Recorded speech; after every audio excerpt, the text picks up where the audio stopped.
नमस्कार दर्शकों, मुझे उम्मीद है कि आपके दिमाग में जो भी वहम और बांझपन की समस्या को लेकर जो वहम है और जो क्वेश्चंस हैं, आपको उसके बारे में आज जागरूकता मिलेगी और बहुत सारे क्वेश्चंस का जो है आपको जवाब मिलेगा। बिल्कुल, मैं आपको बता दूं कि डॉक्टर सुमिता सोफत जी लंबे समय से इस फील्ड से जुड़ी हुई हैं और कई निसंतान जोड़ों को उनकी अपनी औलाद की खुशी, अपनी संतान की खुशी दे चुकी हैं। इसीलिए हमने इस प्रोग्राम में इनको शामिल किया है ताकि एक माहिर सलाह इस प्रोग्राम के ज़रिए आप तक या फिर आपके आस पड़ोस में अगर कोई निसंतान जोड़ा है, बे औलाद जोड़ा है, जो अभी तक अपनी औलाद के लिए जद्दोजहद कर रहा है कि आखिर कैसे, कौन सा ट्रीटमेंट करवाएं, कौन सा हम इलाज करवाएं कि अपनी ज़िंदगी में अपनी औलाद की खुशी लेकर आए, तो उस सब बातचीत की अब शुरुआत करते हैं। सबसे पहली बात यही कि जो हमने ये अवेयरनेस शो शुरू किया है, कई लोगों को इस प्रोग्राम के ज़रिए काफ़ी अच्छी जानकारी मिली है आपके थ्रू।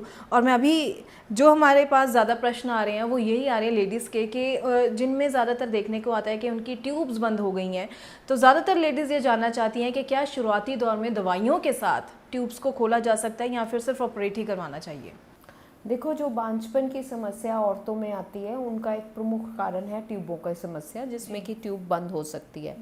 सबसे पहले तो ये देखा जाता है कि ट्यूब किस कारण से बंद है। हो सकता है कि जैसे नलों की ट्यूबरक्लोसिस है, टीबी है नलों की, उसके कारण जो ट्यूब हैं वो बंद हो गई हैं। तो अगर ट्यूब बहुत ज़्यादा डैमेज हो गई हैं तो वो खुल नहीं सकती। तो मैं सबसे पहले ये बताना चाहूँगी, जो बंद ट्यूबें हैं वो कभी दवाई से नहीं ठीक होती, उसके लिए कोई ना कोई इलाज ज़रूर कराना पड़ता है। दो तरह के इलाज है, या तो जो ट्यूब है जो सिर्फ कॉर्नुअल एंड से ब्लॉक है और अगर एक पेशेंट की एज ठीक है तो सही टाइम पे वो ट्यूब खोली भी जा सकती है। आजकल कई टेक्निक्स हैं जिनसे कोई ट्यूब खोली जा सकती है। उनमें से एक है स्टेरोस्कोपिक ट्यूबल कैनुलेशन। उसके ज़रिए हम ट्यूब खोल सकते हैं, उसमें कोई चीरा, कोई टांके की ज़रूरत नहीं होती, तो ट्यूब खोली जा सकती है। पर जिन कपल्स में, जिन लेडीज़ में ट्यूब्स की बहुत ज़्यादा डैमेज हो गया है, ट्यूब में पानी भरा हुआ है, ट्यूब में पस भरी हुई है, तो ऐसे केसेस, या कि लंबे दौरान से बांझपन की समस्या है, ऐसे केसेस में हम ट्यूब नहीं खोल सकते। तो उनको टेस्ट ट्यूब बेबी या उससे ऊपर की जो टेक्निक्स है वो करा लेनी चाहिए। उससे जो है कि ट्यूब्स की समस्या का समाधान हो सकता है। जी बिल्कुल। और एक ऐसी समस्या को लेकर एक मैसेज हमारे तक आया है। उषा कुमारी ने भेजा है हमीरपुर से। इनकी एज 35 साल है। इन्होंने लिखा है कि 10 साल हो चुके हैं इनकी शादी को, ट्यूब्स बंद हैं जिसकी वजह से अब तक उनकी ज़िंदगी में उनकी औलाद नहीं हो सकी। देखा, इनकी जो है ट्यूब्स बंद है, इनकी शादी को काफ़ी समय हो गया है, 10 साल से ज़्यादा हो गए हैं, तो इनको टेस्ट ट्यूब बेबी या उससे ऊपर की टेक्निक करानी चाहिए। अब इस टेक्निक में क्या किया जाता है, एक लेडी के पहले तो सबसे पहले अंडे जो हैं वो बनाए जाते हैं, इंजेक्शंस लगाए जाते हैं, अंडे बनाए जाते हैं। फिर ये अल्ट्रासाउंड के ज़रिए जो है अंडे निकाले जाते हैं। जब ये अंडे निकाले जाते हैं तो टेस्ट ट्यूब बेबी लेबोरेटरी में शुक्राणुओं के साथ अंडों का मिलन किया जाता है और भ्रूण तैयार करके बच्चेदानी में रखा जाता है। सो इस विधि को हम टेस्ट ट्यूब बेबी कहते हैं। जी बिल्कुल। कई कपल्स में देखा जाता है कि हस्बैंड वाइफ दोनों वर्किंग होते हैं, हस्बैंड अब्रॉड में है या फिर उनका जॉब का कुछ रूटीन ऐसा है कि वो बार बार नहीं आ सकते। उनके लिए ये ट्रीटमेंट कैसे फ़ायदेमंद रह सकता है? देखो, जो भी है कि एक निसंतान जोड़े को कभी ये नहीं सोचना चाहिए कि अगर उनके हस्बैंड आर्मी में हैं या बाहर काम कर रहे हैं या वो नहीं आ सकते तो वो संतान सुख की प्राप्ति नहीं कर सकते। ऐसी गलत धारणा है। हस्बैंड की जो है ज़रूरत एक ही बार होती है, उसमें हम हस्बैंड के शुक्राणु अगर वो नहीं आ सकते, मान लो वो आर्मी में कहीं और पोस्टेड है, वाइफ घर में है, तो हस्बैंड के जो शुक्राणु हैं वो फ्रीज़ किए जा सकते हैं, जिसको हम कहते हैं स्पर्म फ्रीजिंग।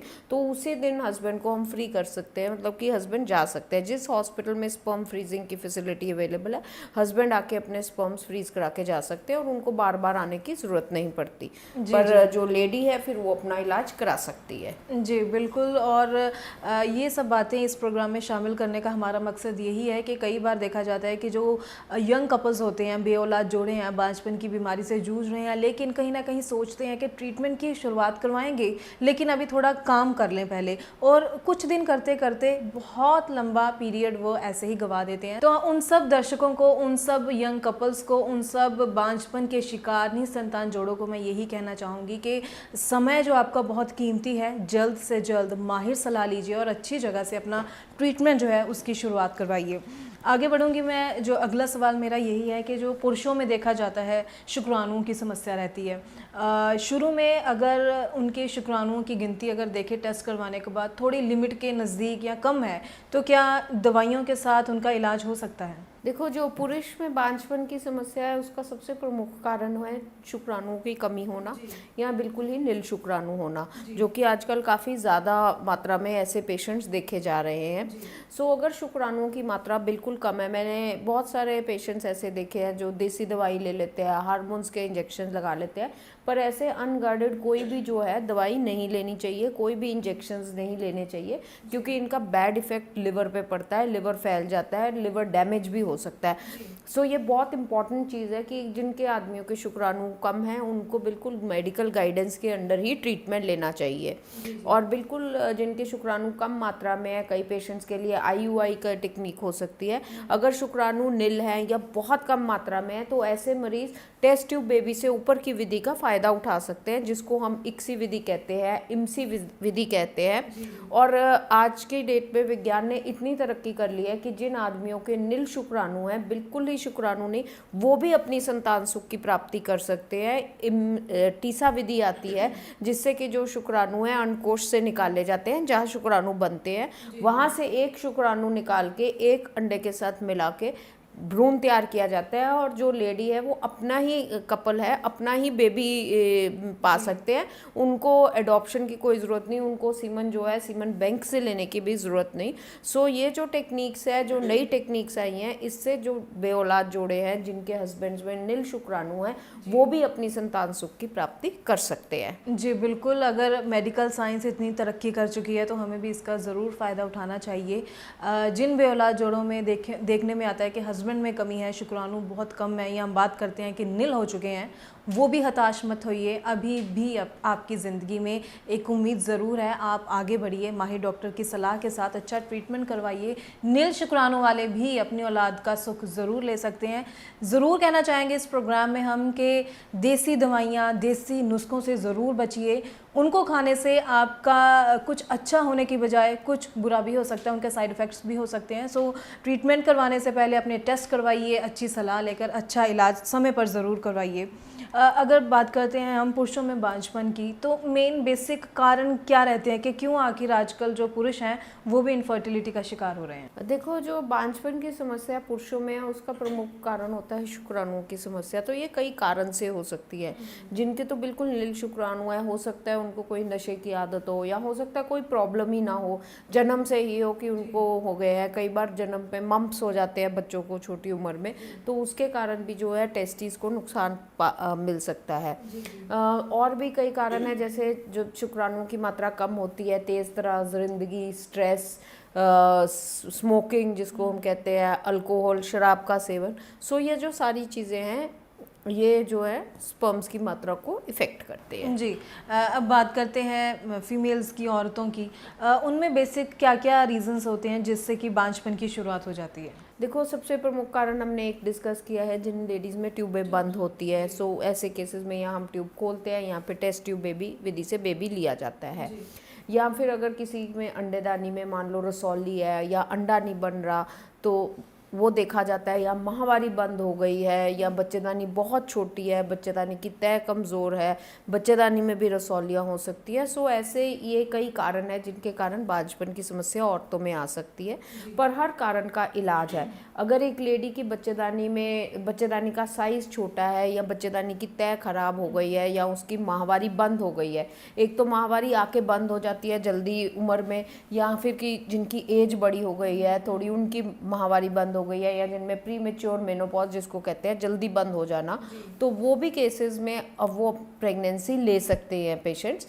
एग डोनेशन एक तरीका है जिसमें अंडा जो है, अंडा बैंक से लिया जाता है, भ्रूण तैयार करके बच्चेदानी में रखा जाता है और बेबी लिया जाता है। सो ऐसी लेडीज़ को जिनकी माहवारी कम है, बंद हो गई है या ख़राब हो गई है, वो भी हताश नहीं होना चाहिए। और जिन लेडीज़ में अगर बच्चेदानी की तय जो है कमज़ोर है, किसी भी कारण कमज़ोर है, आजकल नई टेक्निक्स आ गई हैं जिससे हम तय को भी ठीक कर सकते हैं। और दूसरी बात है कि जो मोस्ट कॉमन कॉज आजकल देखा गया है कि बच्चेदानी में जो है रसौलियाँ है।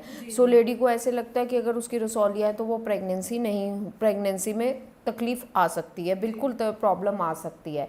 तो इसमें सबसे पहले देखा जाता है कि जो रसौलिया है वो बच्चेदानी की तह से दूर है या बच्चेदानी के पास है, एक ही है या उनका साइज़ कितना बड़ा है, उस हिसाब से देखा जाता है कि रसौली निकालने की ज़रूरत है कि बिना रसौली निकाले भी प्रेगनेंसी हो जाए। तो आजकल जो टेक्निक्स है उसमें जो है बच्चेदानी की सिर्फ रसौली निकाली जाती है, वो भी दूरबीन के ज़रिए रसौली निकाली जाती है, पूरी बच्चेदानी निकालने की ज़रूरत नहीं पड़ती। जी, एक और चीज़ सुनने में आती है कि कहा जाता है कि अगर थायराइड है तो भी जो एक लेडी है वो अपना माँ बनने का सपना साकार नहीं कर सकती। तो थायराइड का कितना रोल रहता है बांझपन की समस्या में?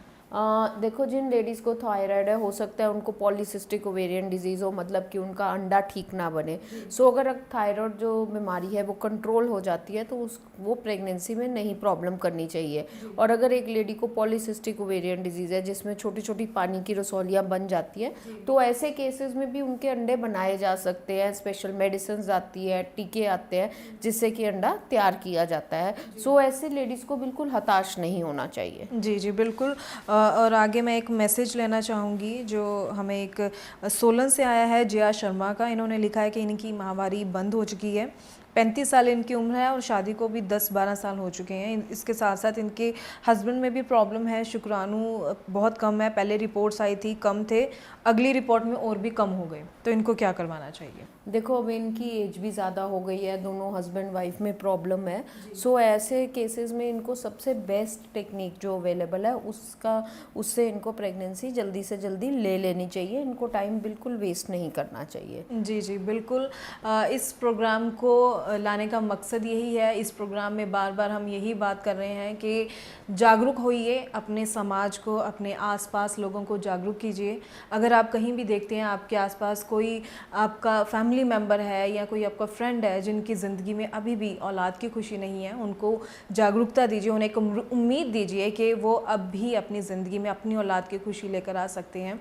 कई बार देखा जाता है कि IVF ट्रीटमेंट शुरू करवाते हैं, एक बार फेलियर हुआ, 2 बार हुआ, उसके बाद जो कपल है वो निराश हो जाता है। तो कब तक एक कपल को अपनी उम्मीद नहीं छोड़नी चाहिए? देखो, जो भी एक निसंतान जोड़ा है, चाहे उसने कितना भी इलाज कराया है, उसको हताश नहीं होना चाहिए। विज्ञान ने बहुत तरक्की कर ली है। टेस्ट ट्यूब बेबी टेक्निक से ऊपर की बहुत सारी टेक्निक्स आ गई हैं जिससे कि जो कामयाबी दर काफ़ी बढ़ाया गया है। जो पहले 15-20% था, आज की डेट में 60-70% हो चुका है।